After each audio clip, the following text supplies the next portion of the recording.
So it's time for another small little list of certain iPhones that you probably should not be buying in 2023. Now, as I've talked about for many years now, there are, tons of iPhones that come out every single year. However, that doesn't mean every single time you should go and pick up one of these devices. So the very first thing I'll probably tell you is that the first group of iPhones you should 100% avoid are actually any iPhones that are unsupported with software. Now, these are pretty basic to kind of see nowadays, but to be honest, Apple completely changed up a lot of things last year because the iPhones that were supported last year are no longer supported anymore. So what I would probably tell you is that in my opinion, the iPhone 7 and the iPhone 6s and any iPhones that are older than those devices are not worth it anymore. So basically that means if you own one of those iPhones, that's a little bit of a different story. But if you're planning on buying one of those devices, those iPhones are the first no-brainer devices I would not recommend buying anymore. Now, I think, like I stated, if you're planning on, if you still already use these iPhones, you already own them, you might be able to get another year out of them. So,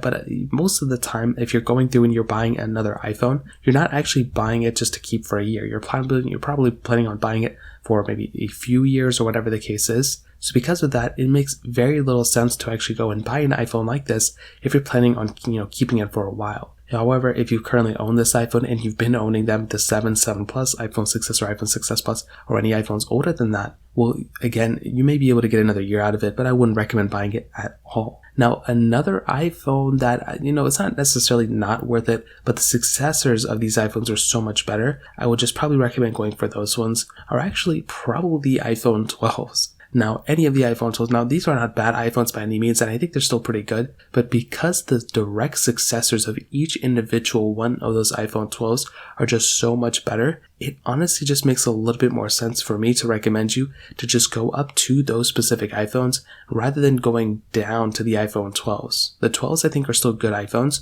but now that the iPhone 13s have gone down in the price tag a little bit, you may just be better off if you just go and buy maybe a used iPhone 13 or a used iPhone 13 Pro. That might make a little bit more sense for some people. So if you're planning on buying an iPhone 12 mini, just go for the 13 mini. If you're planning on buying an iPhone, 10, if you're planning on buying an iPhone 12 Pro Max, just go for the 13 Pro Max. If you're already going down that direction, they're only slightly more expensive, but you're getting a way better device. And like I mentioned, if you kind of follow those two things, you can't really go wrong.